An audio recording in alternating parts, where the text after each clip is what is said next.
আসসালামু আলাইকুম। আজকের ভিডিওতে আমি সঞ্চয় বিষয়ে খুব জরুরি কয়েকটা কথা বলতে চাই। ভিডিওটি আমি দুই ভাগে ভাগ করে কথা বলবো। এর প্রথম পার্টটা হচ্ছে যে সঞ্চয় করাটা আমাদের কেন বেশি জরুরি, আর দ্বিতীয় পার্টে থাকবে যে সঞ্চয় করার জন্য আমরা কি কি কৌশল অবলম্বন করতে পারি যাতে আমরা ম্যাক্সিমাম সঞ্চয় করতে পারি। শুরুতেই যেটা বলতে চাচ্ছি সেটা হলো, আপনি যদি একজন চাকরিজীবী হন বা একজন ব্যবসায়ী হন, আপনার বা আপনি যে কোনো কাজই করেন না কেন, দেখা যাবে যে আপনার একটা নির্দিষ্ট একটা ইনকাম থাকে। কিন্তু এই ইনকামটা আমি যেটা ধরে নিচ্ছি যে এটা হলো অ্যাক্টিভ ইনকাম, মানে আপনি কাজ করলে আপনি টাকা পান বা আপনার ইনকাম হয়। কিন্তু আপনি যদি কাজ না করেন তাহলে আপনার ইনকামটা বন্ধ হয়ে যায়। তো এই ক্ষেত্রে আমাদের যেটা হয় যে আমাদের ইনকামটা থাকে লিমিটেড, নির্দিষ্ট পরিমাণ। ব্যবসায়ীদের ক্ষেত্রে অবশ্য কথাটা কিছুটা ভিন্ন, কারণ তাদের ইনকামটা ওই রকম সুনির্দিষ্ট কিছু না। কিন্তু তারপরেও মানে আমরা চাইলেই তো আর মানে আমাদের কাঙ্ক্ষিত পরিমাণ বা সেটা আনলিমিটেড কোনো অ্যামাউন্ট তো আমরা ইনকাম করতে পারি না। এই জন্য আমি যেটা বলতে চাচ্ছি সেটা হলো, একটা খুবই গুরুত্বপূর্ণ কথা আছে, it does not matter how much you earn, but it is matter how much you can keep. অর্থাৎ আপনি কত টাকা উপার্জন করলেন এটা কিন্তু খুব বেশি জরুরি কোনো বিষয় নয়, কিন্তু জরুরি হচ্ছে ওইটা যে আপনি কত টাকা মাস শেষে আপনার কাছে থাকে বা আপনি ধরে রাখতে পারেন। আর একটা বিষয় হচ্ছে যে আপনার যদি কোনো সেভিংস না থাকে, আপনি যদি কোনো সঞ্চয় করতে না পারেন, তাহলে দেখা যায় যে আপনার নিজস্ব যখন কোনো টাকার প্রয়োজন পড়ে, ইমার্জেন্সি কোনো ইস্যু দাঁড়ায়, তাহলে সেই ক্ষেত্রে আপনি কিন্তু সেই ইমার্জেন্সিটা সলভ করার জন্য আপনার জন্য অনেক কঠিন হয়ে যায়। এমার্জেন্সি সলভ করার জন্য আপনাকে অন্য কারো কাছে হাত পাততে হয় বা কোনো ব্যাংকে লোন নিতে হয় বা ক্রেডিট কার্ডের উপর আপনাকে ডিপেন্ডেন্ট থাকতে হয়, ক্রেডিট কার্ড ইউজ করতে হয় সেই সমস্যাটা মেটানোর জন্য। অর্থাৎ আমি যেটা বলতে চাচ্ছি সেটা হলো যে সঞ্চয় করাটা আমাদের অনেক বেশি দরকার, যাতে আমরা আমাদের ইমার্জেন্সিটাকে আমরা মিট আপ করতে পারি, ইমার্জেন্সির পরিস্থিতি মোকাবেলা করতে পারি। আচ্ছা, এটা গেল দ্বিতীয় ইস্যু।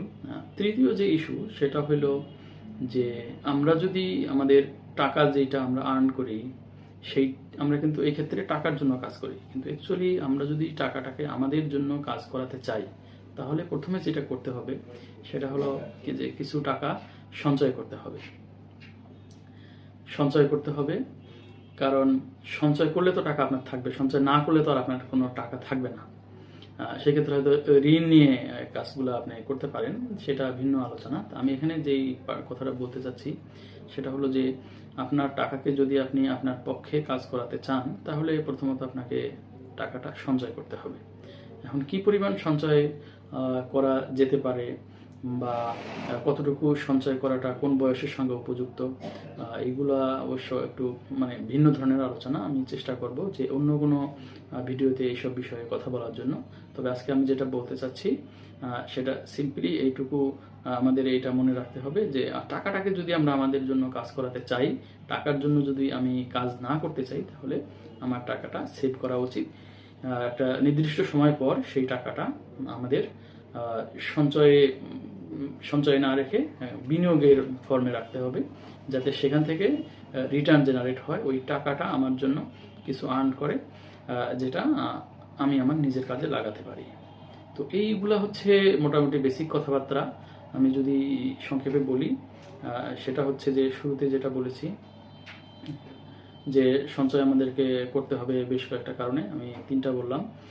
আচ্ছা, এর পরে আবার যেটা বলতে চাচ্ছি সেটা হইলো যে কৌশলগুলো কি কি, মানে কি কি উপায়ে আমরা ম্যাক্সিমাম সঞ্চয় করতে পারি। প্রথমত যেটা, যে সবার আগে আমাদেরকে সঞ্চয় করতে হবে। একটা ট্র্যাডিশনাল ধারণা আমাদের ছিল এক সময় যে আমরা মাসে শুরুতে বেতন পেতাম, তারপরে সারা মাস খরচ করার পরে অবশিষ্ট যেটা থাকতো সেইটা আমরা সেভ করতাম। কিন্তু অ্যাকচুয়ালি এইভাবে কিন্তু ম্যাক্সিমাম অ্যামাউন্ট সেভ করা সম্ভব না, কারণ দেখা যাবে আমাদের চাহিদা তো শেষ নাই, একটার পর একটা চাহিদা আসতেই থাকে। তা এই জন্য আমরা যদি শুরুতেই সঞ্চয় না করি, তাহলে দেখা যাবে আমাদের সেই নির্দিষ্ট পরিমাণ টাকা যেটা আমরা সঞ্চয় করার পরিকল্পনা করেছি, সেটা একটা পর্যায়ে খরচ হয়ে গেছে, মাস শেষে আর সঞ্চয় করা হয় নাই। এই জন্য মাসের শুরুতেই সঞ্চয় করতে হবে। আগে সঞ্চয় করে তারপরে অবশিষ্ট যেটা টাকা থাকে সেইটা খরচ করতে হবে। এটা ওয়ারেন বাফেটের একটা কথা, খুবই গুরুত্বপূর্ণ একটা কথা আছে যে মানে খরচ করার পরে যেটা অবশিষ্ট থাকে সেটা সঞ্চয় না, মানে সঞ্চয় করা যাবে না, সঞ্চয় করতে হবে। মানে সঞ্চয় করার পরে অবশিষ্ট যেটা থাকে সেটা খরচ করতে হবে। তাহলে আমরা আমাদের ম্যাক্সিমাম অ্যামাউন্ট, মানে কাঙ্ক্ষিত পরিমাণ অ্যামাউন্ট আমরা সঞ্চয় করতে পারবো। তারপর আপনি যেটা করতে পারেন যে আপনার স্যালারি অ্যাকাউন্ট থেকে ডাইরেক্ট আপনার যেখানে সেটা ডিপোজিট স্কিম হোক বা অন্য কোনো যদি এসআইপি থাকে, সিস্টেমেটিক ইনভেস্টমেন্ট প্ল্যান, এরকম যদি আপনার কোনো ইনভেস্টমেন্ট প্ল্যান থাকে, সেখানে ডাইরেক্ট একটা লিঙ্ক আপ অ্যাকাউন্ট করা, যাতে আপনার স্যালারি অ্যাকাউন্ট থেকে এই টাকাটা অটোমেটিক ডেবিট হয়ে যায়। তারপর আরও যে কাজটা করতে পারেন সেইটা হলো যে আপনার যেই সব ডিডাকশন, মানে এই ডিডাকশনগুলো দেখা যায় যে আপনার স্যালারি থেকে, মানে আপনার স্যালারি অ্যাকাউন্টে ঢোকার আগেই যদি মানে ডিডাকশন হয়ে যেতে পারে, গিয়ে তারপরে অবশিষ্ট টাকাটা অ্যাকাউন্টে ঢুকে, সেটাও কিন্তু অনেক ক্ষেত্রে করার সুযোগ থাকে। যদি থাকে আপনার, সেটা আপনি করতে পারেন। তারপর হচ্ছে যে আপনার যে বাজেট, ওকে, প্রতি মাসে শুরুতে আমাদের একটা বাজেট করা উচিত, যেই বাজেটটাকে আমরা স্ট্রিক্টলি মেনটেন করতে পারি। মেনটেন করার সময় এখানে আরেকটা বিষয় খেয়াল করা দরকার, সেটা হলো যে আমরা একটা বাজারের তালিকা করলাম, করার পরে এখান থেকে আমাদের আবার বাছাই করতে হবে যে আমরা তো যা কিছু কিনতে চাই সব কিছু তো আর সমান প্রয়োজনীয় না। তো যেইগুলো আমাদের মানে একেবারেই খুবই জরুরি প্রয়োজন, অর্থাৎ কেনাকাটার ক্ষেত্রে সব সময় জরুরি প্রয়োজনগুলোকে অগ্রাধিকার দিতে হবে। মানে এটাকে ইভালুয়েট করতে হবে, রিভিউ করতে হবে যে আমরা একটা বাজারের তালিকা করলাম, হয়তো সেখানে মাসের শুরুতে 20টা জিনিসের হয়তো নাম আছে, কিন্তু এখানে আমরা যদি আবার মানে রিভিউ করি, রিভিউ করতে গেলে আমরা দেখতে পাবো যে এটা হয়তো এর মধ্যে 2টা বা 3টা বা 5টা জিনিস এমন রয়েছে যেগুলো তো একটু পরে করলেও চলবে, বা এখন না হলেও মানে আমাদের দিন চলে যাবে, কোনো সমস্যা হবে না। এক্ষেত্রে আমরা যেটা করতে পারি যে আমাদের খুবই জরুরি জিনিসগুলো এটা আমরা কিনবো, আর যেটা মানে এখন এই মুহূর্তে না হলেই নয়, বা একটু পরে হলেও চলবে, পরের মাসে হলেও চলবে, তো সেটা আমরা পরের মাসে ডিফার করে দিব, দিয়ে ওই টাকাটা আবার আমরা সঞ্চয় করব। তো এইভাবে আমরা কিন্তু আমাদের সঞ্চয়ের অ্যামাউন্টটাকে বাড়াতে পারি।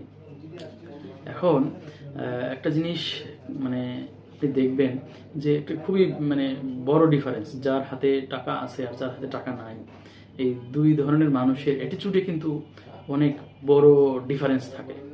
ওকে, এই ডিফারেন্সটা আমাদের যে সাইকোলজিক্যাল পিস, এই সাইকোলজিক্যাল পিস অনেক সময় হ্যাম্পার করে। যেমন একটা মানুষ, আপনার ধরেন একটা পরিস্থিতি আপনি চিন্তা করেন যে আপনার একজন, সেটা হয়তো আপনার মা বাবা হতে পারে, বা আপনার স্ত্রী সন্তান, যে কেউই হতে পারে, বা আপনি নিজেও হতে পারেন। আপনাকে হয়তো হঠাৎ একটা ইমার্জেন্সি কারণে আপনাকে হাসপাতালে যেতে হলো, আপনার হাতে কোনো টাকা নেই, সেখানে হয়তো আপনাকে 10, 20, 50,000 অ্যামাউন্ট যাই হোক না কেন, আপনাকে একটা বিল পে করতে হবে, বা বিল মানে এমন একটা সিচুয়েশন অ্যারাইজ করছে যে আপনাকে হয়তো কোনো একটা বড় সার্জারিতে যেতে হচ্ছে, কিন্তু এটা এই নিডটা ফুলফিল করার মতো টাকা আপনার হাতে নাই। তো তাহলে পরিস্থিতিটা কীরকম? আবার আরেকটা জিনিস, ঠিক একটা বিকল্প একটা মানে অবস্থা আমরা চিন্তা করি, সেটা হলো যে একজন মানুষ, তার ধরেন হাতে পর্যাপ্ত টাকা আছে, সে চাইলে যে কোনো জায়গায় ঘুরতে যাইতে পারে, তার যে ফ্যামিলির লোকদের যেসব ডিমান্ড সে ফুলফিল করতে পারে, তারপর সে চাইলে মন খুশি মতো সে একটু দান সৎকাও করতে পারে। মানে আমার একটা বস মানে এই ক্ষেত্রে এই কথাটা খুবই আবার মানে প্রসঙ্গত মনে পড়লো, যেটা আমি বলতে চাচ্ছি। তো উনি আমাকে একটা কথা বলছিলেন যে একটু তৃপ্তি সহকারে দান করতে গেলেও তো হাতে টাকা পয়সা থাকা দরকার। এটা আসলে খারাপ কিছু না। একটা পর্যায়ে আমরা একটা সময় এগুলোকে আমরা নেগেটিভলি চিন্তা করতাম, হাতে টাকা পয়সা রাখার ব্যাপারটা বা টাকা পয়সা নিয়ে কথা বলার ব্যাপারটা। তো ওনার এই কথাটা আমার মানে বারবারই মনে পড়ে যে একটু মন খুশি করে দান করতে গেলেও তো হাতে টাকা থাকা দরকার। এই জন্য মানে এটাও কিন্তু সঞ্চয়ের একটা মানে গুরুত্ব বহন করে। তা আমি যেই মানে এই পর্যায়ে যে গুরুত্বের কথাগুলো বললাম এবং কৌশলের কথাগুলো বললাম, আপনারা বিষয়গুলা খেয়াল করবেন। যদি মানে এই বিষয়গুলা আমরা ছোট থেকে, এখানে একটা বিষয় যেটা হচ্ছে যে এটা একটা স্কিলের ব্যাপার, সবাই কিন্তু টাকা ধরে রাখতে পারে না, বা সবার হাতে টাকা থাকে না। এটা একটা স্কিল, টাকা হাতে ধরে রাখতে পারাটা খুবই গুরুত্বপূর্ণ একটা স্কিল। এই স্কিলটা কিন্তু ছোট থেকে শিখতে হয়, রপ্ত করতে হয়, এখানে রপ্ত করার একটা ব্যাপার আছে। তো তো এই জন্য যারা যত ছোট থেকে মানে এই স্কিলটা রপ্ত করে, নিশ্চয়ই আপনিও এটা করছেন বা অনেকে করে থাকে এখনো, যে আমরা যখন ছোটবেলায় স্কুলে যেতাম তখন আমাদেরকে টাকা দিত, আবার আমার আব্বা মা এটা বলতো যে বাবা সব টাকা পয়সা খরচ করতে হয় না, তো ওইখান থেকে আবার কিছু আমরা ওই ব্যাংকে রাখতাম। তো এইভাবে কিন্তু ছোট থেকে একটা স্কিল কিন্তু ডেভেলপ করে। আর এটার কিন্তু গুরুত্ব, এটা ধরেন যে ছোট থেকে মানে শুধু যে বড়দেরই এটা প্রয়োজন বিষয়টা এমন না, প্রত্যেকটা মানুষ, ধরেন আপনি যদি সিঙ্গেল হন, আপনার ফ্যামিলি যদি নাও থাকে, আপনার জন্য দরকার। ঠিক একইভাবে যার ফ্যামিলি আছে বা অনেক বড় এক্সটেন্ডেড ফ্যামিলিতে যে বিলং করে তারও কিন্তু এটা একইভাবে দরকার, প্রত্যেকটা মানুষেরই দরকার। তো এটাই ছিল এই মানে ভিডিওর মানে আমার মূল বার্তা, যেটা আমি বলতে চাই বা আমি শুরু থেকে এ পর্যন্ত বলেছি, যে আমরা সবাই চেষ্টা করব যে সবটুকু খরচ না করে আমরা যা উপার্জন করি একটা অংশ সঞ্চয় করতে, যেটা আমাদের ভবিষ্যৎ জীবনে কাজে লাগবে।